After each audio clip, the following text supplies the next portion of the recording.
Sois le bienvenu.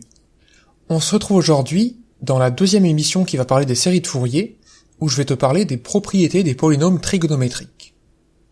Donc c'est un interlude avant le retour à la problématique de l'approximation d'une fonction périodique par justement des polynômes trigonométriques.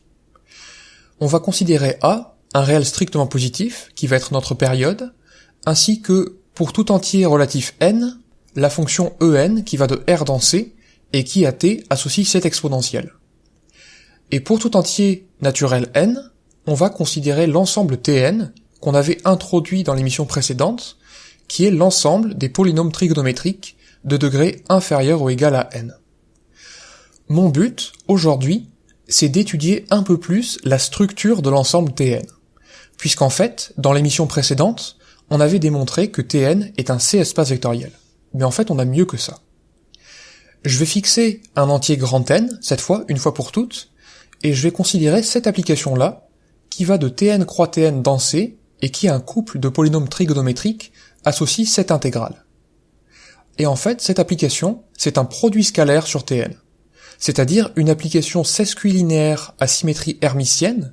Ça va venir essentiellement du conjugué qu'on a mis sur le polynôme trigonométrique Q, et cette application, elle doit être aussi définie et positive. Pour définir, on peut faire un petit raisonnement rapidement.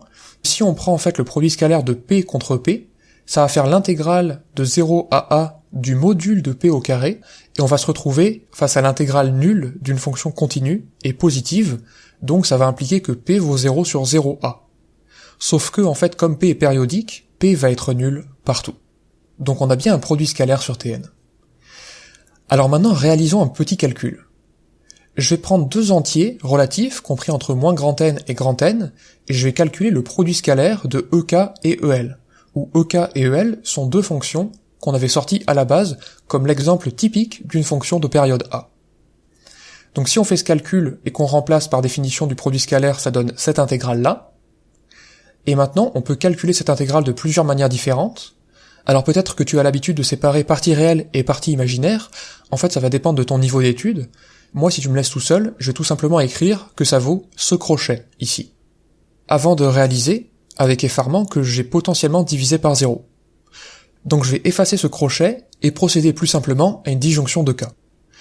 Je vais dire que cette intégrale, elle vaut 0 si k est différent de L, en continuant le calcul que j'ai abordé avec le crochet, et A si k égale L, et ça c'est très simple, puisque si k égale L, on se retrouve à intégrer la fonction constante égale à 1 sur l'intervalle 0A. Alors maintenant, il y a aussi une petite variation en fonction des endroits. Comme produit scalaire, j'aurais pu choisir 1 sur A fois l'intégrale de P Q bar, et dans ce cas-là, j'aurais trouvé 1 à la place de A à cet endroit-là.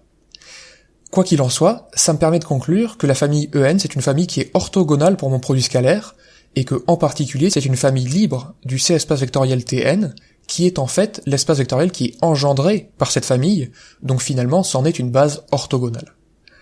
Et donc en particulier, j'ai des informations supplémentaires par rapport à l'émission précédente, puisque je sais que Tn, c'est un C-espace vectoriel qui est de dimension 2n plus 1.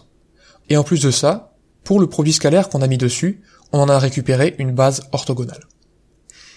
Alors de cela, je vais en tirer deux petites conséquences.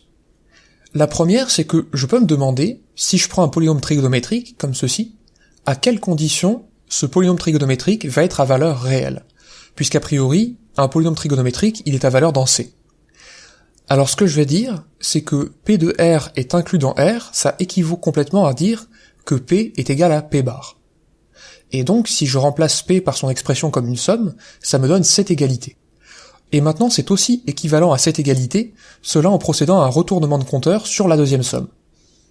Et maintenant, je peux observer que comme En c'est une famille libre de Tn, eh bien j'ai unicité de l'écriture d'un vecteur comme combinaison linéaire des vecteurs de cette famille libre, et ça me donne en particulier que quel que soit n compris entre moins grand N et grand N, j'ai Cn qui vaut le conjugué de C moins n.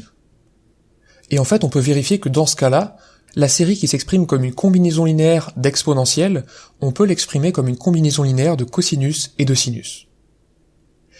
La deuxième conséquence qu'on va en tirer, c'est un calcul assez intéressant de la norme du polynôme trigonométrique P.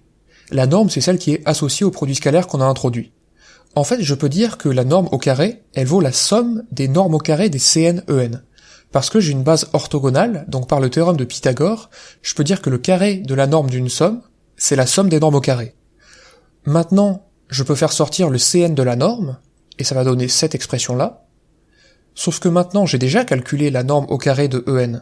Ça donne A, donc finalement je peux mettre A en facteur dans cette somme, et ça me donne finalement A fois la somme des modules de Cn, le tout au carré.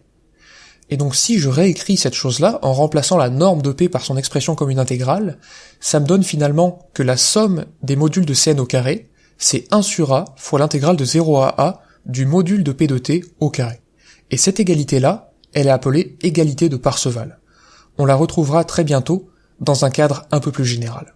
Et voici ce qui termine d'ailleurs l'émission d'aujourd'hui. La prochaine fois, on prendra une fonction apériodique et on cherchera à comprendre comment obtenir la meilleure approximation possible de cette fonction grâce à des polynômes trigonométriques. En attendant, je te souhaite une excellente journée et je te dis à la prochaine.